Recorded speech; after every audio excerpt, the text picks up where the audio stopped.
Hello friend, आज हम सहायक शिक्षक विज्ञान प्रयोगशाला एवं प्रयोगशाला परिचायक के लिए बहुत ही महत्वपूर्ण टॉपिक केमिस्ट्री से जो है विभिन्न एग्जाम में पूछे गए महत्वपूर्ण प्रश्नों को पढ़ने वाले हैं।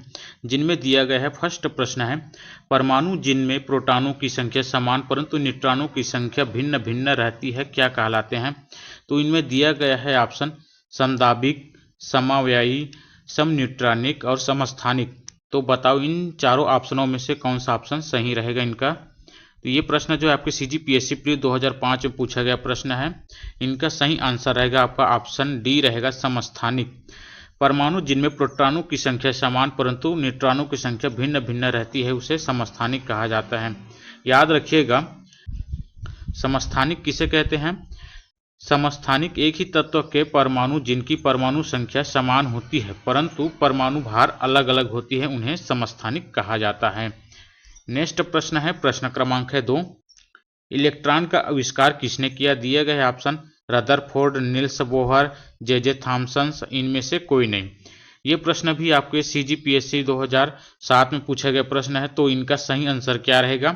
इनका जो सही आंसर रहेगा ऑप्शन सी रहेगा, जे थॉमसन ने जो है इलेक्ट्रॉन का आविष्कार किया। याद रखिएगा, रदरफोर्ड ने सन 1772 में कण के पृथकत्व से नाइट्रोजन की खोज की थी। किसकी खोज की थी। नाइट्रोजन की खोज की थी। निल्स बोहर ने किसकी खोज की। परमाणु का एक मॉडल विकसित किया। परमाणु का एक मॉडल किसने विकसित किया। निल्स बोहर ने। ठीक है, इस प्रकार चलते हैं नेक्स्ट क्वेश्चन की ओर।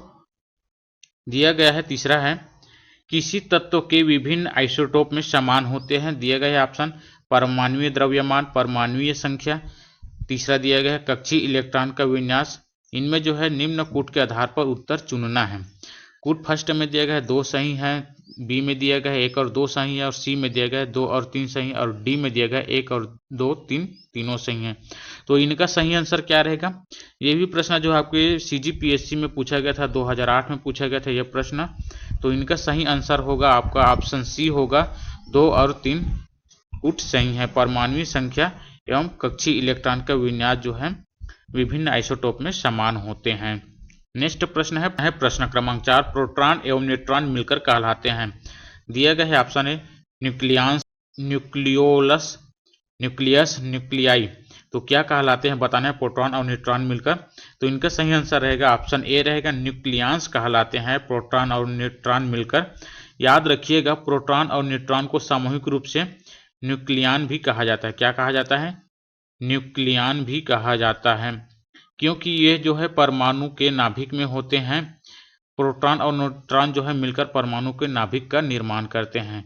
ठीक है, नेक्स्ट प्रश्न है प्रश्न क्रमांक है 5, परमाणु बने होते हैं सिर्फ इलेक्ट्रॉन से, सिर्फ प्रोटॉन से, सिर्फ इलेक्ट्रॉन एवं प्रोटॉन से और इलेक्ट्रॉन एवं नाभिक न्यूक्लियन से। तो इनका सही आंसर क्या रहेगा। ये भी प्रश्न जो आपके CG व्यापम में पूछा गया था, मीन पटवारी में 2017 में पूछा गया था।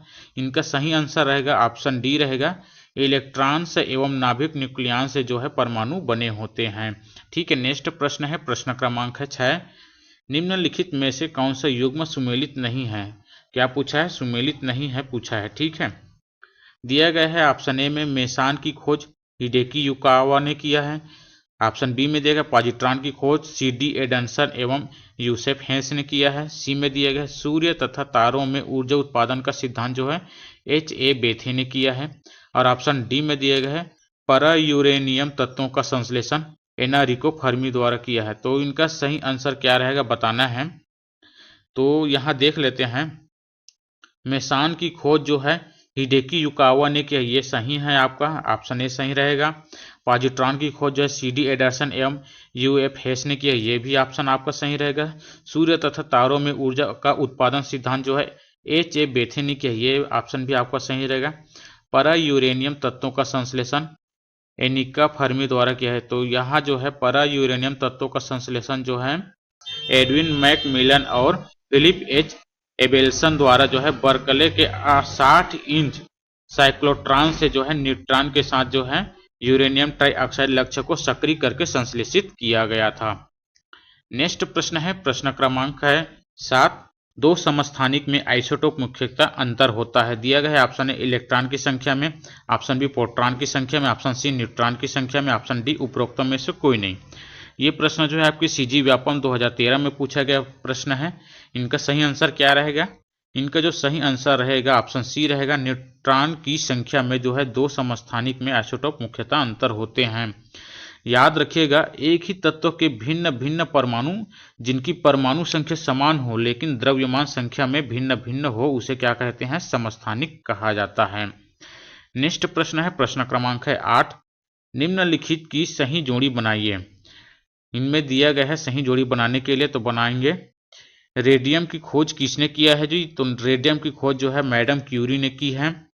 और पीरियोडिक टेबल की खोज किसने की है? पीरियोडिक टेबल की खोज की है मेंडलीफ ने की है। क्वांटम सिद्धांत का प्रतिपादन किसने किया? क्वांटम सिद्धांत का प्रतिपादन किया है आपका डब्ल्यू.सी. रोएंटजेन ने की है।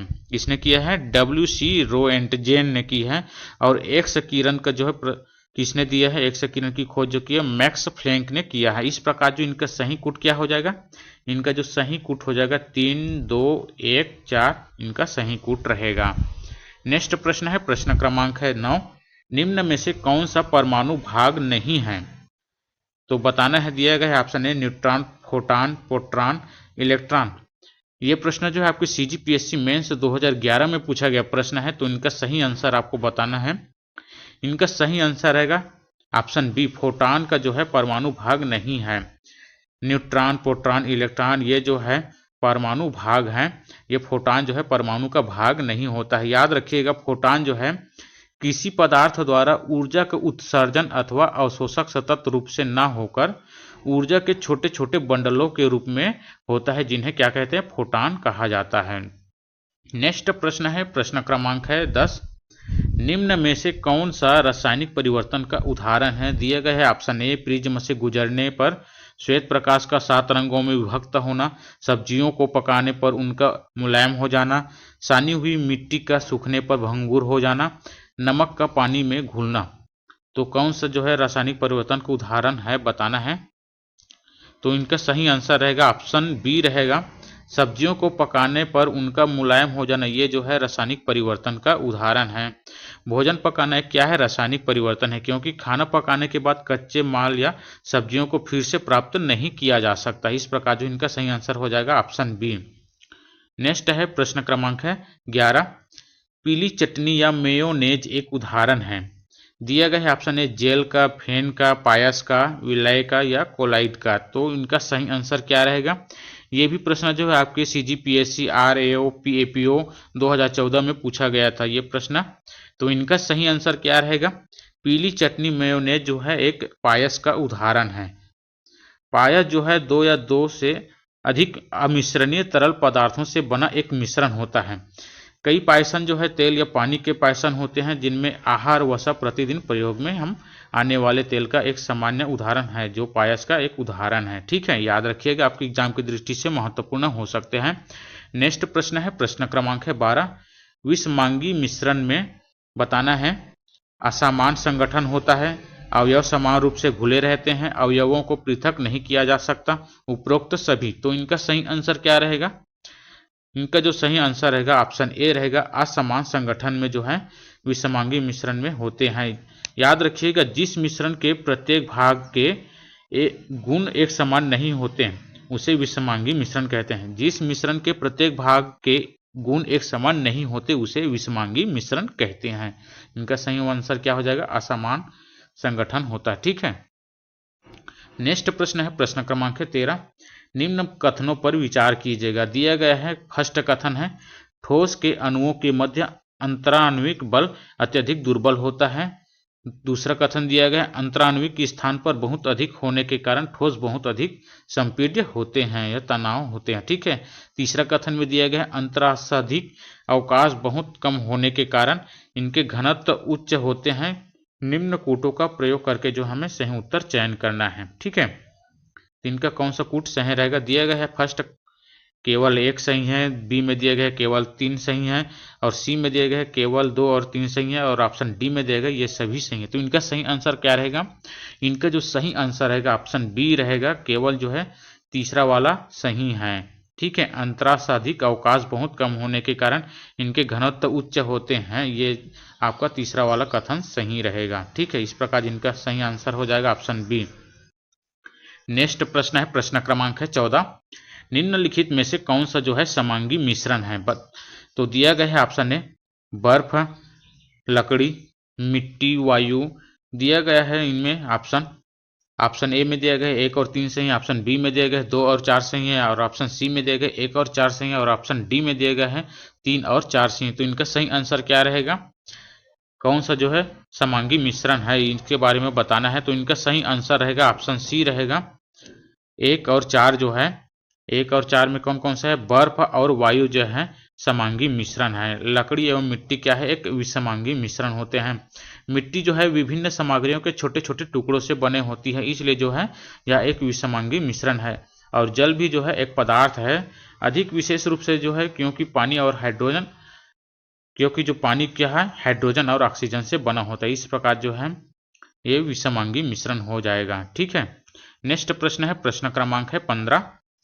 निम्न में से कौन से तत्व जो है बोरबरी के नियम का पालन नहीं करते हैं? तो बताना है बोरबरी के नियम का पालन नहीं करता है। दिया गया है ऑप्शन ए कॉपर एवं जिंक, ऑप्शन बी में दिया गया है क्रोमियम एवं मैग्नीज, और ऑप्शन सी में दिया गया है क्रोमियम एवं कॉपर, और ऑप्शन डी में दिया गया स्केडियम एवं गोल्ड। एजी मतलब होता है गोल्ड। ठीक है। तो इनका सही आंसर रहेगा ऑप्शन सी रहेगा, क्रोमियम एवं कॉपर जो है बोरबरी के नियम का पालन नहीं करते। याद रखिएगा बोरबरी स्कीम के अनुसार जो है किसी भी परमाणु की बाहरी कक्षा में अधिकतम जो है 8 इलेक्ट्रॉन हो सकते हैं। जिस परमाणु की बाहरी कक्षा में जो है 8 इलेक्ट्रॉन होते हैं वह परमाणु रासायनिक रूप से सक्रिय नहीं बल्कि अक्रिय हो जाते हैं।